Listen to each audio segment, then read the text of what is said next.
My name is Clarke, and I've been interested in Indian culture for a long time. So I've been to the Pioneer Festival many years. I've lost track of that. And the native people, they're referred to sometimes as the people of the First Nation. And they moved around they were searching for food, water, and shelter. So they usually followed the rivers along, because you usually find a spring along the river, and there's actually fish. They could catch some of those for food. And if they see a marsh area with a lot of cattails in it, that's a good food supply there, because the roots of the cattail can be eaten, as well as the new shoots from the stalks. At the base, they're real tender, they're young, so you could use those too. And there's other plants that live in the water, some water plants. And one of them is they call an arrowhead. It has roots in the system as well. And of course there's other plants that, like the wild carrot. And then they moved into areas where they were where the berries were ripe. And then they'd check out deer trails. And then they would find places where the deer tracks were and see how fresh they were. Then there was an episode that happened.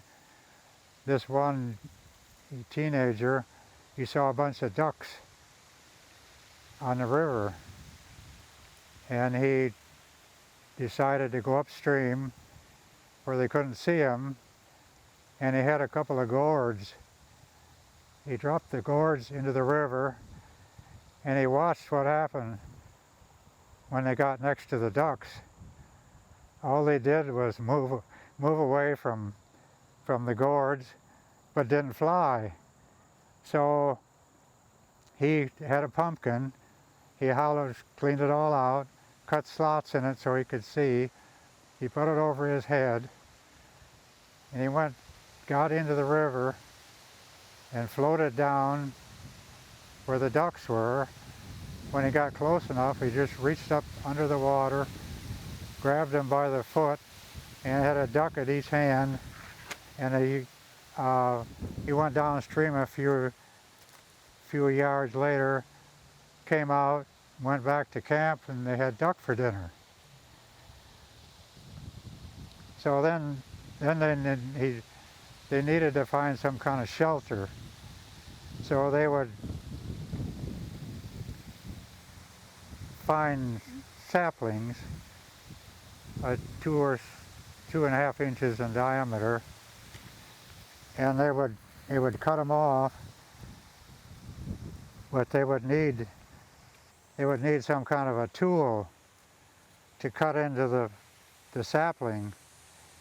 And the basswood was an ideal sapling because it was when it's still green, it's easy to bend, but they didn't really need to do that. And what they would do, if they broke the stalk off without cutting in around the edge, it would splinter. So they had a tool like this that they could scrape all the way around the tree and cut in fairly deep. That way they could, when they broke the stalk off, it wouldn't splinter. So then they went on and cut all the stalks they needed, and then they had to have some way to lash them to the frame. So then they had to go, this basswood bark has an inner bark. It's like this. It can be stripped off, and it can be used. You have to wet it. Can be used to lash the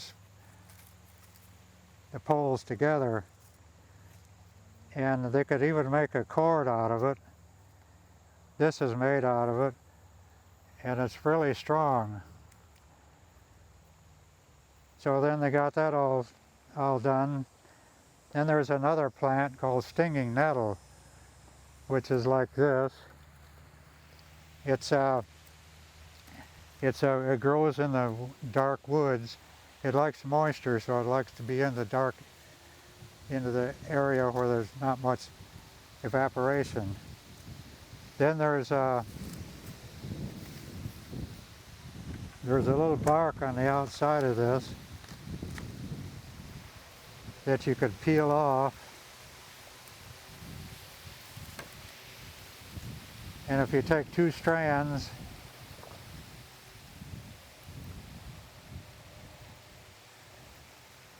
and twist them and go the turn it on the opposite and keep doing that, and that's how this string is made. Then when you're going to build quite a few, most of the time they built lean-tos, which were fairly easy and not too hard to put up. Then you would need the stinging nettle cordage, which is more flexible. And if you're making several of those, you need a lot of it to make several lean-tos. Then when you get to that point, you can, the cattails are ideal for walls and so what you do is you have a needle and you run that needle through with the cord and run it all the way through and do it several times up the stalk, and you have a sheet like this that you could lay over your framework. And a lot of times they would leave the framework and take the sheeting. That way they could carry this to the next place where they'd have another framework. They would do the same thing. That way it saved them time by building a shelter every time. And as they gathered different things, they would gather berries and hickory nuts, walnuts, and even acorns were good. I made a study of the black oak, red oak, white oak, and the bur oak. Well, the bur oak is ideal. You can eat it right off the tree. But the other three, the nut is real bitter, so we couldn't do much with that. Then when they got that, then they needed to. Here's a bag that was made out of the basswood bark. So then they start to need some clothing. So when they take a deer and they skin it, they put it in a frame, and then they needed some cord to tie this, to stretch it in the frame. Then they'd have to have some tools. So first they would have a stone like this. They would put a handle on it. This way they could scrape the hide, scrape the flesh and on the inside, the fat, clean it all up. Then once it dried, they'd turn it around, and then they'd take another scraper, this was real sharp. This is a piece of obsidian, which you can't find it in this area. It's been traded. So you scrape the hair off with this, get it right down to where you want to, and then you put it in a solution. And this is you let it dry, and it'll keep for a long time. This is what it's like after it's dried and it's been scraped, and it's like cardboard. So then you put it in a solution, and in a case like that, you need some pottery. So if you could make some pottery and put it in that solution, or you could just put it on the hide itself, you wouldn't need a solution or a way to. Anyway, this is done after it's been worked over and softened, and then to get the color to it, you could smoke it. And when it's smoked, it coats all the fibers inside of the hide, where it's when you get it wet again, it won't get stiff like this. So then, if they decided to someday to find an area they'd like to stay, they would make a permanent village. Then you could use some of these containers.